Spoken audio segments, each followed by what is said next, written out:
Va-t-on vers une nouvelle définition de l'éthique dans les affaires? Plusieurs cas qui ont éclaté ces derniers jours. Il y a évidemment le conseiller fédéral Johan Schneiderman, ces millions potentiellement investis dans des sociétés établies dans des paradis fiscaux, alors qu'il était encore patron de sa propre entreprise familiale. Nous avons aussi l'affaire des vins vaudois de la Côte, touchés par une vaste escroquerie, des soupçons de copinage à la police bernoise, des irrégularités à la prison de Torberg, son directeur sur la sellette. Est-ce qu'il y a aujourd'hui davantage de cas où tout simplement, l'éthique dans les affaires, dans l'administration, est-elle en train d'évoluer vers davantage de contrôle, moins de tolérance, lâchons le mot, vers plus de vertu? Bonjour Maxime Morand. Bonjour Simon Matédoré. Vous êtes consultant, vous êtes de formation théologien, Maxime Morand, ancien directeur des ressources humaines de LODH, la grande banque genevoise. Vous étiez prêtre aussi à l'époque. Tous ces cas que les médias rapportent, qui font débat, qui ont été récemment dévoilés, tous liés à des questions d'éthique, est-ce que c'est un hasard ou est-ce que, au fond, on est devenu, peut-être il reste encore à définir qui est ce on est devenu plus regardant sur tout ça? C'est-à-dire qu'à l'heure actuelle, le marketing de la réputation est devenu une sorte de produit star pour valoriser une marque ou voir un individu. Mais j'aimerais juste mettre un peu d'ordre parce que le mot éthique est un mot fourre-tout. Au fond, si jamais vous avez l'occasion d'aller sur Internet et vous tapez la règle de Saint-Benoît, qui est le manuel de management par excellence, vous avez un magnifique petit chapitre, numéro 40, sur combien un moine doit-il boire de vin par jour. Et dans un premier temps, Benoît, il faut discerner par soi-même. Dans un deuxième temps, il cède et il donne une norme, un demi-litre à peu près. Puis après, il dit, selon les saisons et selon les travaux, eh bien, vous pouvez en boire plus ou moins. Puis s'il n'y a pas de vin et que c'est trop cher, eh bien, vous vous en passez. Il y a 3 éthiques. Il y a une éthique du leadership qui doit discerner par soi-même. Il y a une éthique des normes, qui est très anglo-saxonne et très à la norme. Et puis, il y a l'éthique du bon sens, de la situation concrète. Et je pense que selon l'éthique des normes, il y a beaucoup de personnes qui, légalement, y compris pour M. Simon Hamann, ont fait des choses qui se faisaient. Mais est-ce légitime? Est-ce de l'ordre du discernement? Ce qui est légal n'est pas forcément éthique. On peut aussi poser la question comme ça.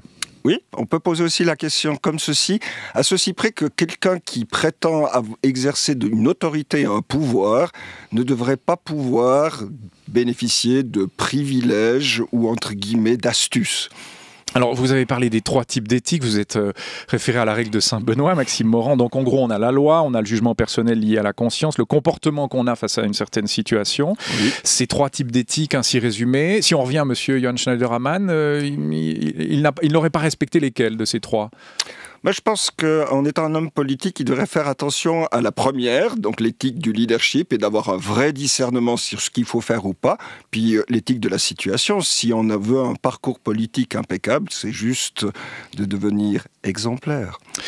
Une affaire comme celle-là, si l'on revient à l'affaire de M. Schneiderman, est-ce qu'elle aurait éclaté il y a encore quelques années ? Puisque vous parlez du marketing de la réputation, qui était votre terme au début, et qui semble être très en vogue, très à la mode en ce moment, qu'il était peut-être un peu moins il y a quelques années. Oui, et puis je voulais dire que les pratiques fiscales de M. Hamann, c'est quelque chose qui est encore même courant dans les entreprises. Vous imaginez même aux États-Unis que le responsable des finances gagne 7 fois plus d'argent que son patron. Parce qu'il arrive à optimiser les résultats en faisant des remontées de fiscalité dans des endroits qui sont propices. Et je peux vous dire qu'en Suisse, il y a aussi des Chief Financial Officers qui réellement ont un réel pouvoir de savoir où faire remonter des bénéfices qui sont générés soit à l'étranger, soit par la Suisse, j'allais dire directement avec des clients étrangers. Donc, c'est presque un business en soi. Oui, on entendait d'ailleurs dans le journal tout à l'heure un patron d'une fiduciaire qui nous disait pour lui l'optimisation fiscale est un devoir pour chaque entrepreneur. Oui, c'est la passion d'avoir la profitabilité la plus grande possible. C'est combien de centimes on dépense pour gagner 1 franc. Et si on peut gagner sur la fiscalité, vraisemblablement, j'allais dire, un entrepreneur, et lorsque c'est légal, est-ce légitime, eh bien, il ne va pas hésiter s'il a le souci de générer des revenus. Parce que on pourrait discuter la fiscalité aussi, Simon Matédoré, parce qu'on dirait qu'elle a une légitimité en soi. Ce qui définit la citoyenneté, c'est l'impôt, non ? C'est pas sûr. Parce que la citoyenneté, c'est aussi générer de la richesse pour que cela soit distribué. Et donc, il faut aussi que dans une citoyenneté, on permette à des entrepreneurs de générer des profits pour que ceux-ci soient distribués. Alors maintenant, faut-il tous les distribuer? Dans quel pourcentage et dans quelle quantité? Il y a un grand débat qui se pose là. Mais je pense qu'un État doit créer des conditions favorables à la fois pour la génération de richesse, à la fois pour l'esprit d'entreprise et à la fois veiller à une distribution qui soit correcte. C'est terrible là, parce que alors, où mettons le curseur, Maxime Morand? Quelque part là, vous dites, finalement, si on optimise un peu ce qu'on gagne, en mettant ça et là quelques petits sous du côté de Jersey, Luxembourg, etc., si ça profite à tout le monde, pourquoi pas? Oui, je ne le dirais pas de cette façon. Moi, je le dis comme ça, mais je vous le soumets comme ça. Simon Madéloré, je crois que si on est un vrai citoyen et que l'on a généré des profits dans le pays dans lequel on paye des impôts, il ne faut pas essayer de... j'allais dire, créer des conditions favorables en dehors de ce pays. Ouais. Mais j'allais dire, si on a une fiscalité qui est très favorable aux entreprises dans le pays dans lequel on travaille, à ce moment-là, j'allais dire, c'est quelque chose qui fait partie d'une option politique, de dire, OK, nous créer des conditions favorables du point de vue de la fiscalité pour que les gens ne deviennent pas astucieux. Oui, il y a eu un peu d'astuce dans le cas du conseiller fédéral, Schneiderman, là, en l'occurrence, vous pensez? Je ne suis pas un spécialiste, mais franchement dit, de ce que je connais, l'optimisation fiscale est un élément du business model de beaucoup d'entreprises. C'était d'ailleurs la ligne de défense du PLR Christian Lucher, c'était un forum, je crois, avant-hier soir, il disait tout le monde le fait, voilà, et c'est pas illégal. Est-ce que c'est une bonne ligne de défense, ça, au fond? À mon avis, pas, parce que... c'est-à-dire, au fond, les trois éthiques, le leadership, les normes et puis la situation concrète, c'est ça qui génère la réputation. Et à l'heure actuelle, dans nos pensées, peut-être dans une certaine philosophie, la réputation, elle est une. On n'est pas, j'allais dire, à 85% de bonne réputation. C'est 100% ou rien. Oui, on prend le tout ou on ne prend rien. En tout cas, l'opinion publique fait comme ça. Oui. Ce qui est légal n'est pas forcément éthique. Ça, on posait le problème comme ça. Est-ce qu'il ne faudrait pas, alors, au fond, changer la loi aussi? Est-ce que la loi, puisque tout le monde dit, mais ce qu'il a fait est légal, si ça c'est légal et que ce n'est pas légitime et pas éthique, est-ce qu'il ne faudrait pas changer la loi? Ne pas permettre à une grande entreprise, fût-elle familiale, de pouvoir mettre l'argent de ses bénéfices dans des paradis fiscaux étrangers? Est-ce qu'il faudrait changer ça?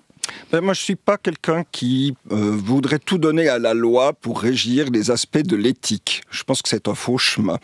Mais il y a l'éducation. C'est-à-dire, au fond, quelqu'un qui fait des études devrait avoir la possibilité de recevoir une éducation sur ce qu'est véritablement le management de la réputation. Qu'est-ce que c'est un vrai leadership? Qu'est-ce que c'est une conscience? Qu'est-ce que c'est, au fond, un respect de règles que l'on a en commun? Parce qu'au fond, la véritable morale, elle est fondée dans qui nous sommes. Et, je veux dire, au fond, dans sa propre raison d'être. Et peut-être qu'à l'heure actuelle, les formations que les entrepreneurs reçoivent sont brillantes, mais il manque un volet. Il pourrait manquer un volet, pardon. Et cette réputation-là n'est pas ce que vous êtes en train de nous expliquer, ne se retrouve pas forcément dans la loi, ou la loi n'est pas forcément le reflet de ça. Oui, mais parce que la loi, finalement, elle norme. Elle est sur la deuxième éthique. Hein. C'est je norme des choses, on surveille, etc. Mais la loi, est-ce qu'elle élève? Est-ce qu'elle éduque? Et puis, Saint Paul, pour le citer, il dit que la loi, carrément, il dit la loi, c'est le péché. Parce que dès qu'on fait une loi, il y a, j'allais dire, la possibilité de contourner la loi. Donc la loi, elle est créatrice aussi de d'autres chemins. C'est un peu comme des cailloux dans une rivière, l'eau se débrouille pour les contourner. Et l'humain est ainsi construit que la loi l'incite à l'astuce. Alors il y a la loi écrite qui est faite pour être contournée. Alors que nous resterait-il? La loi des hommes, celle du bien commun, du comportement. C'est ça qu'il faut définir et c'est ça qu'un patron et qu'un manager doit comprendre. Oui, moi j'ai dit à mes deux fils par exemple, en matière de morale, s'ils étaient des maisons et qu'ils rencontrent une autre maison, est-ce qu'ils volent des pierres pour construire leur maison ou est-ce qu'ils donnent des pierres pour édifier et construire l'autre? Je pense qu'il y a cette simple métaphore peut être appliquée aussi aux entreprises. Absolument. On est aussi dans cette ère de transparence depuis quelques années. Il y a ces affaires suisses qui sortent, il y a l'ère Offshore Leaks, Snowden, Wikileaks, etc., qu'on appelle déjà la nouvelle morale du siècle. Alors, nouvelle morale du siècle, vous qui êtes théologien, qu'est-ce que ça vous inspire, cette nouvelle morale-là ? Elle me fascine et elle me fait peur. J'ai eu un de vos collègues qui m'a posé la question il y a quelques années en me disant, au fond, est-ce qu'il ne faudrait pas une transparence absolue, ce que pourraient apporter les nouveaux médias, Puis j'ai répondu simplement, c'est que je suis un peintre du dimanche, et sur un tableau, si je veux de la lumière, je dois accepter de faire de l'ombre. Et que je me dis, entre une pleine lumière aveuglante, il se peut aussi qu'on doive préserver pour des individus, pour des institutions, une certaine part d'ombre. Y compris pour un conseiller fédéral ? Je pense surtout à la vie privée, puisqu'il y a plein de débats aussi sur ces sujets-là. Il y a un hebdo qui a parlé qu'un homme politique, comme certains sortent avec leurs femmes tout le temps, puis d'autres se font des écarts. C'est une vraie question finalement de savoir. Mais moi je pense qu'une part d'ombre est nécessaire parce que l'excès de lumière fera que finalement on n'aura pas des humains.